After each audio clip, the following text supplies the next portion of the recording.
Senator Santorum, I want to pick up on this debate. You say Attorney General Holder must be under the influence, and in fact you've suggested perhaps smoking mushrooms, to want to try terrorists in civilian court. Are you also suggesting that Congressman Paul is under the influence? Well, anyone that suggests that Iran is not a threat to this country or is not a threat to stability in the Middle East is obviously not seeing the world very clearly.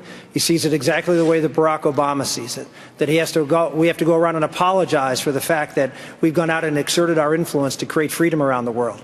I don't apologize for that. I don't apologize for the Iranian people being free for a long time, and now they're under a malocracy that tramples the rights of women, tramples the rights of gays, tramples the rights of people all throughout their society, and is the greatest supporter of terrorism in the Middle East and around the world, and is setting up training camps and is working with Venezuela and other countries in south of our border to threaten us.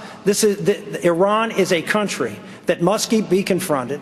I was in front of this curb. I authored the Iran Freedom Support Act back in 2004. It was blocked by Joe Biden, nonetheless, and Barack Obama once. We got it passed.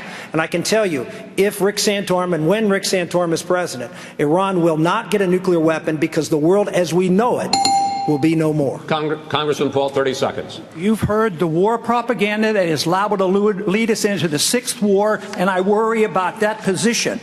Iran is a threat because they have some militants there. But believe me, they're all around the world, and they're all around the world, and they're not a whole lot different than others. Iran does not have an air force that can come here.